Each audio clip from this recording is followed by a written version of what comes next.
Alright, welcome back to another video, guys. We are going to look at the trad setup that I'm running this year. I picked it up about maybe 6 months ago. This is a VPA Vapor Riser. It's a 13-inch ILF riser. I got a set of limbs here that we're going to talk about. So without further ado, let's dive on in. Alright guys, so some details on this riser. Like I mentioned, it's a 13-inch riser. So small, compact, it's all aluminum. Very well machined. You can see some of the cutouts here if I bring it in a little closer. Just real quality machine work on this riser. So I have it set up right now with a Jaeger grip, or Jaeger grip, however you want to say it. This is a medium grip. Give you a low, medium, high option when you purchase this. I went with the medium, and I probably could have gone with a low, as I really am coming from a compound. I like that low grip. I did shoot this initially for about a month maybe, just shooting off the riser, which I did really like. It was pretty comfortable to shoot off the riser just like that. But ever since I switched out to a different set of limbs, I put the grip back on. I've been enjoying it that way so far. So the way this comes set up to you, it has a, if I can grab it over here, bring it in a little closer. This is just a small plunger that threads in on the inside here,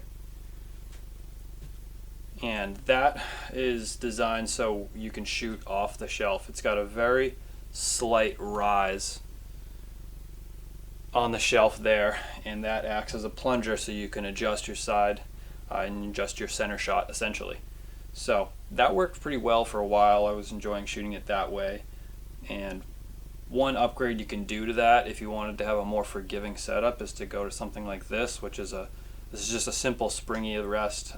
Just works as on a thread, threaded in and out, and try to get it dialed in for your center shot. So I moved to that setup just recently, and I've been liking it. I feel like if I do have a somewhat poor release, it just is a little bit more forgiving. My groups stay a little bit tighter on some of those less than ideal shots. So far I'm liking that. It does have screws on the side so you can mount detachable quivers if that's something you want to do. I have this on here. I was using, let's see, this is my compound quiver I had on there for a little while, but I do have a Thunderhorn quiver on the way. So that's the riser. It's real simple, real straightforward, small, compact. 13 inches certainly isn't a common size, I would say. It's, pretty tiny. So it makes a short bow if you pair that up with medium or long limbs. You can have a pretty short bow. A long limb will give you a 58-inch bow, and we'll talk about the limbs here that I have now. What I started with was a set of TradTech Black Max limbs in the long length, which made a 58-inch bow, and I draw just slightly less than 28 inches. So far, that's where my draw length is. Hopefully that stretches out as I shoot a little more. So those limbs worked well as starter limbs, but I did make an upgrade to what we have here. And these are Stalker Stickbow Apex ILF Limbs. Bring you on that. So I decided to pick up these limbs because these were just absolutely eye-catching, and I'm a sucker for things like this, especially in traditional bows. A good-looking bow certainly catches my eye and draws my attention. So I did want to get them for that reason, but I also know that Stalker Stickbows make some quality products. So these are their Apex ILF limbs. They have an Apex riser that they match these with, but these will work on any ILF bow. So I decided to get these ones. These are extra long limb, and I jumped up in size length limb because I am running such a short riser. A longer bow is going to be a more stable bow. 60 inches is still perfect size for me for the woods I hunt, and I'm going to get just a more forgiving shot.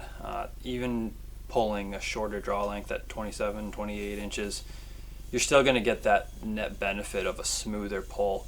And with these limbs, they perform so well, I don't think I'm going to find any real negative side effects with speed or anything like that. The arrows are flying pretty good. So at the poundage they're rated on their bow, it's 55 pounds at 28 inches. And that's one thing I wanted to talk about with this VPA Riser, is the way it's designed.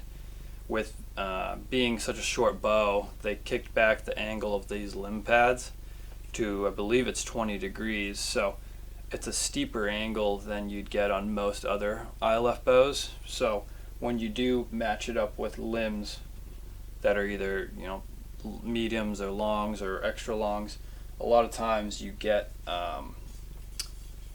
poundages that match what the limbs were rated at. So it worked out pretty well with this.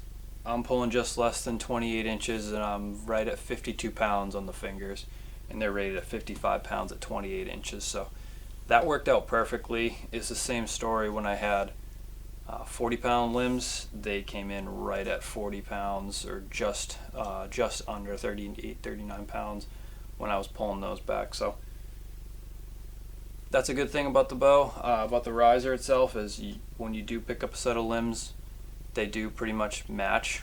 I think they even mentioned that on their website. So that's a good thing about the riser. When you do pick up limbs, pay mind to that, because generally when you size down in riser size, you'll pick up poundage. So the angle of those limb pads really makes it so you end up with a limb poundage that's similar to what the limbs are actually rated at. Alright, so here she is all strung up. Strings up nice and short, pretty compact bow. Just in love with the size of it. I like this small, durable, beefy riser, and you know, paired with these longer limbs, it just gives me just such a nice smooth draw, such a smooth draw cycle. It's honestly really, really nice. So yeah, I think it's measuring just over 8 inches on the brace, 8 1/8 on the brace, which is tuned out really well. No hand shock, it's just dead in the hand. It really doesn't kick much at all, and it's just a real pleasure to shoot. So far so good. I'm glad I spent some time shooting the Trad Techs, just a lower limb, to just get myself acquainted and kind of know what I wanted to move into next. So yeah, just really excited about this bow. We got a quiver coming in a couple weeks here. We'll have that on here, and then keep your eye out. We're going to start doing some more trad videos on the channel. So if you guys have any questions about the bow, what I plan on using with it, at least I could talk about it now since I got some arrows here. These are the traditional only bare bow arrows. I'm running them about just over 30-inch carbon to carbon, 225 total up front, and some trad vanes out the back. And I can go into more depth and detail about that and the way I got this thing tuned in a subsequent video. So that's pretty much the bow there. Just a quick overview to show you what it's like, where I plan on, you know, going with it. We'll just be doing a lot more shooting and practicing with it, you know, over the next coming months, and then maybe making some minor tweaks and changes as we get more acquainted with it. So if you guys have questions or comments, just drop them down below. And if you haven't liked or subscribed, be sure to do that. It's something going to help us out. So thanks, guys. We'll see you on the next one.